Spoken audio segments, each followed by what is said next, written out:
विवाह संस्कार के उपक्रम में स्त्रियों के शुभ और अशुभ लक्षणों का वर्णन तथा आचरण की श्रेष्ठ है। सुमंतु मुनि बोले, राजन, गुरु के आश्रम में ब्रह्मचर्य व्रत का पालन करते हुए स्त्रा तक को वेदाध्ययन कर गृहस्थ आश्रम में प्रवेश करना चाहिए। घर आने पर उस ब्रह्मचारी को पहले पुष्प माला पहनाकर शैया पर बिठाकर उसका मधुपर्क विधि से पूजन करना चाहिए। तब गुरु से आज्ञा प्राप्त कर उसे शुभ लक्षणों से युक्त सजातीय कन्या से विवाह करना चाहिए।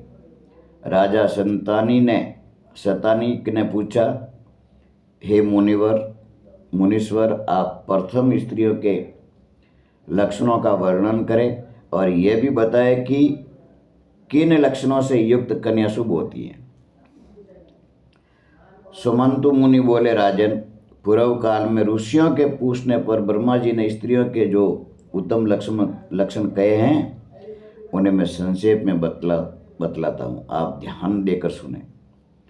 ब्रह्मा जी ने कहा, ऋषि गणों, जिस स्त्री के शरण लाल कमल के समान कांति वाले अत्यंत कोमल तथा भूमि पर समस्तल रूप से पड़ते हो, अर्थात 20 में ऊंचे न रहे, वे शरण उत्तम एवं सुख भोग प्रदान करने वाले होते हैं। जिस स्त्री के शरण रुखे, फटे हुए, मांसरित और नाड़ियों से युक्त हो, वह स्त्री दरिद्रा और दुर्भागा होती है। यदि पैर की अंगुलियां परसम पर मिली हो, सीधी गोल स्त्रीगंध और सूक्ष्म नखों से युक्त हो, तो ऐसी स्त्री अत्यंत ऐश्वर्य को प्राप्त करने वाली और राजमहिषी होती है। छोटी अंगुलियां आयु को बढ़ाती हैं, परंतु छोटी और विरल अंगुलियां धन का नाश करने वाली होती है। जिस स्त्री के हाथ की रेखाएं गहरी, स्कंद और रक्त वर्ण की होती हैं, वह सुख भोगने वाली होती है। इसके विपरीत टेढ़ी और टूटी हुई हो तो वह दरिंदर होती है। जिसके हाथ में कनिष्ठिका के मूल से तर्जनी तक पूरी रेखा चली जाए, तो ऐसी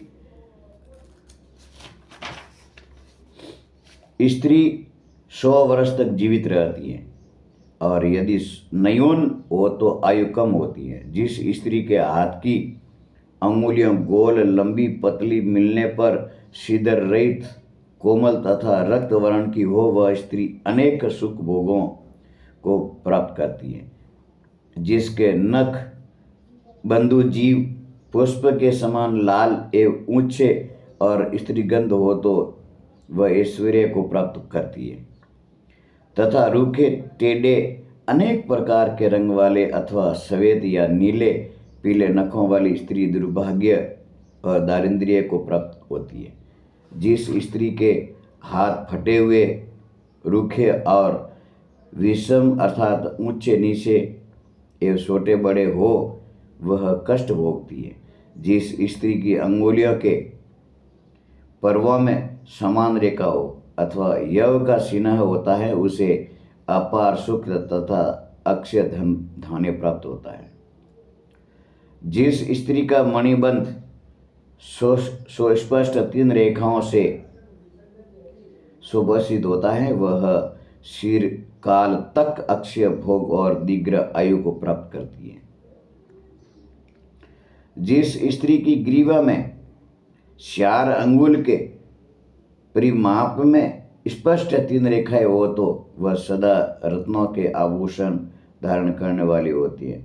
दुर्बल ग्रीवा वाली स्त्री निर्धन, दिग्र ग्रीवा वाली बंधकी, हर्षवा ग्रीवा वाली मर्तवत्सा होती है, और स्थूल ग्रीवा वाली दुख संताप प्राप्त करती है। जिसके दोनों कंधे और कर्काटिका, गर्दन का उठा हुआ पिछला भाग ऊंचे न हो, वह स्त्री दीर्घ आयु वाली तथा उसका पति भी चिरकाल तक जीता है। जिस स्त्री की नासिका न बहुत छोटी, न पतली, न टेढ़ी, न अधिक लंबी और न ऊंची होती है, वह श्रेष्ठ होती है। जिस स्त्री की भौहें ऊंची, कोमल, सूक्ष्म तथा आपस में मिली हुई न हो, ऐसी स्त्री सुख प्राप्त करती है। धनुष के समान भौहें सौभाग्य प्रदान करने वाली होती है। स्त्रियों के काले स्त्रीगंध, कोमल और लंबे घुंघराले केस उत्तम होते हैं। हंस, कोयल, वीणा, भ्रमर, मयूर तथा वेणुवंशी के समान स्वर वाली स्त्रियां अपार सुख संपत्ति प्राप्त करती हैं और दास दासियों से युक्त होती है।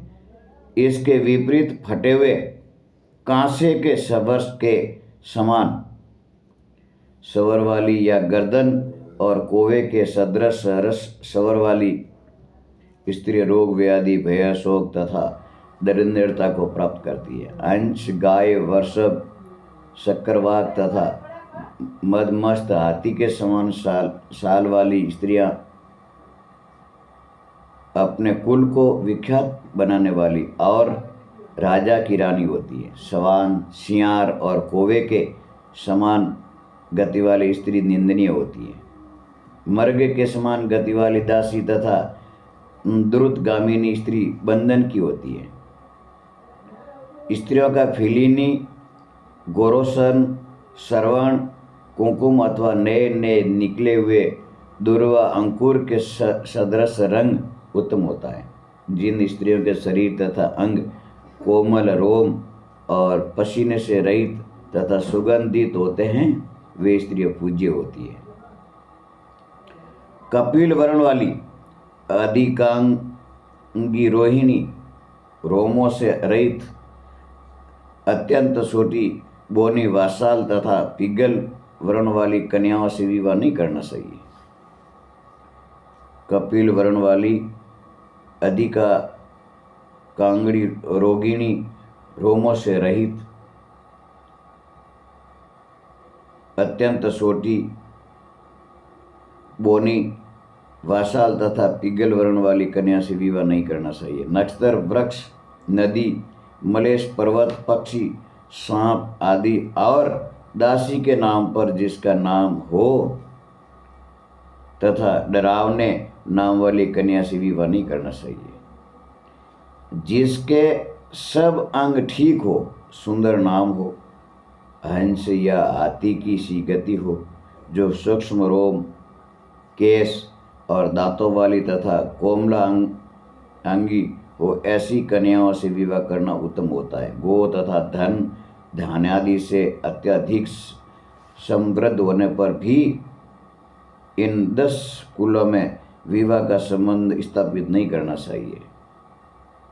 जो संस्कारों से रहित हो, जिनमें पुरुष संतति न होती हो, जो वेद के पठन पाठन से रहित हो, जिनमें स्त्री पुरुषों के शरीरों पर बहुत लंबे केस हो, जिनमें अर्श, बवासीर, क्षय, राज्याक्षमा, मंदाग्नि, मिर्गी, सफेद दाग और कुष्ठ देश से रोग होते हो।